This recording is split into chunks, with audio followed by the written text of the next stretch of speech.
Omsetnya berapa sehari? Omsetnya itu sehari paling kecil 15 juta. Luar biasa ya? Iya. Akhirnya usaha saya tambah maju, saya bisa beli rumah, saya bisa beli mobil, saya bisa beli tanah. Nah, tanah ini saya ingin memperbesar usaha saya itu tadinya. Datanglah COVID periode pertama, ya kan. Dapatlah periode pertama itu saya yang pertama kali COVID itu seminggu itu 3 kintal itu saya masih megang. Nah, nggak lama kemudian COVID semakin naik. Datanglah COVID periode kedua nih.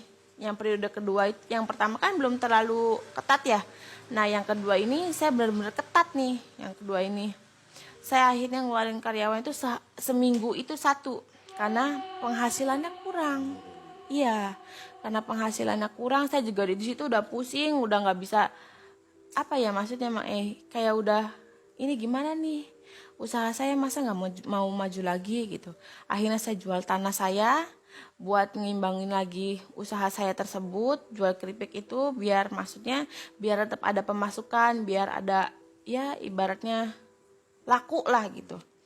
Gak lama kan toko-toko tuh di PBB itu juga kan udah banyak yang tutup udah banyak yang tutup, udah banyak yang jarang jualan, yang biasa ngambil ke rumah juga udah jarang gitu kan.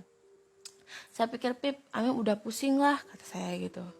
Ini jualan kayak gini aja, biasanya sehari habis ini kadang sisa gitu kan. Saya ini gimana, karyawan udah nggak ada, di situ karyawan tinggal sisa 2. Saya bilang kalau dikeluarin lagi 1 tinggal 1, kata saya. Kata suami saya, ya udahlah gimana Amim aja, katanya gitu. Apip mah ngikut aja, semuanya kan diatur sama kamu juga, katanya. Ya udah, akhirnya dikeluarin 1 tuh. Ya, tetangga saya tadinya nggak mau, udah kalau nggak bikin keripik nggak apa-apa lah, saya kerja di rumah aja, kata. Aduh Bi, punten kini mah nggak bisa, kata saya tuh gitu.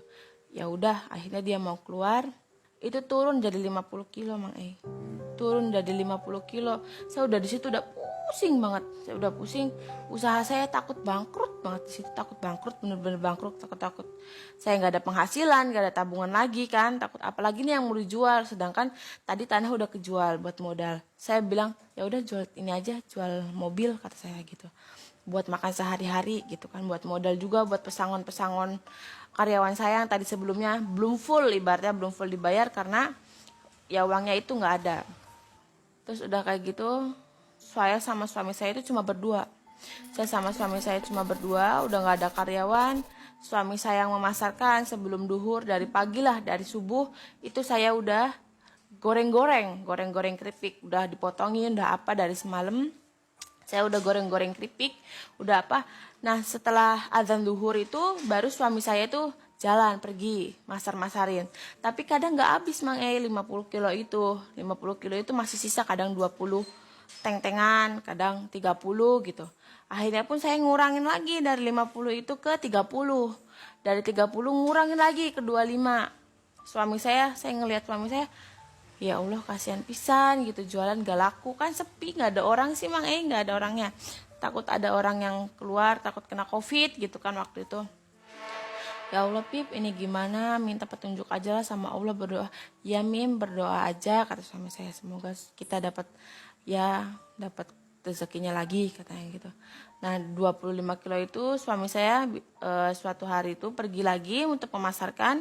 Setelah pergi lagi datang, katanya, Mim udahlah capek, katanya gitu, kita penghasilan masa bikin 20 bungkus aja nggak habis, katanya gitu, 20. Terus gak lama gitu akhirnya saya bilang ya udahlah, karena saya kasihan sama suami saya, ya udahlah Pip, kalau kayak gitu mah ya udah kita gulung tikar aja dulu, kata suami saya. Gulung tikar aja dulu, saya pun setuju. Selang 2 bulan itu saya udah gak punya apa-apa, tinggal udah punya rumah doang nih Ya Allah, saya tuh udah pusing pisan, saya kudu gimana nih, kata saya. Gitu kan, ibaratnya ya kan saya harus makan tiap hari gitu kan. Suami saya itu semenjak itu tiap hari, yang namanya tiap hari itu dari pagi sampai sore suami saya itu selalu mancing ke kali pagi dia bawa pancingan ke kali.